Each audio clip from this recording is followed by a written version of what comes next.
ఏం మాట్లాడుతున్నాడు ముఖ్యమంత్రి? ఒక చిన్న స్కూల్ పోరగాడు మాట్లాడినట్టు. అప్పుడప్పుడన్నా కొద్దిగా ముఖ్యమంత్రిలా హుందాగా మాట్లాడు. ఎప్పుడో సస్పెండ్ చేసినాం రోహిత్ రెడ్డిని, మీకు తెలియదా? షోకాజ్ నోటీస్ ఇచ్చినాం, సస్పెండ్ చేసినాం. ఇక ముఖ్యమంత్రి ఆయనకు తెలియకపోతే నేనేం చేస్తా దానికి?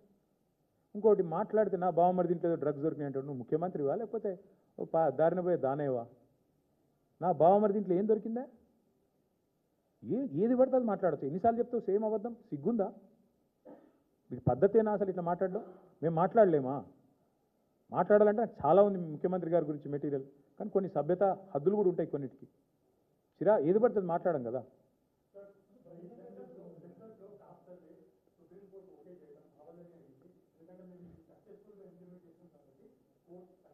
ఒక్క సోదరుడు ఈ రాష్ట్రంలో కులగణన బాగా జరిగిందని ఏ ఒక్క మనిషినన్నా చెప్పమనండి బ్రదర్.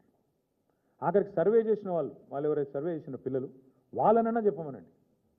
ఎందుకంటే రేర్ మోడల్ అని చెప్పుకున్నాడు, ఏదో రేర్ మోడల్ అని చెప్పిండ్రు. తర్వాత ఏమైంది? 160 కోట్లు ఖర్చు పెట్టిండ్రు. చివరికి ఏం జరిగింది? 51% ఉన్న బీసీలను 46% తగ్గించారు. ఇదే రేర్ మోడల్. బీసీల గొంతు కోసి లేనోళ్ళని ఉన్నట్టు చూపెట్టి ఉన్నోళ్ళని లేనట్టు. నేను అందుకే అంటున్నాను, నీ మోడల్ అంత గొప్ప మోడల్ అయితే ఇవాళ ఎవడెందుకు ఆమోదిస్తలేడు రాష్ట్రంలో?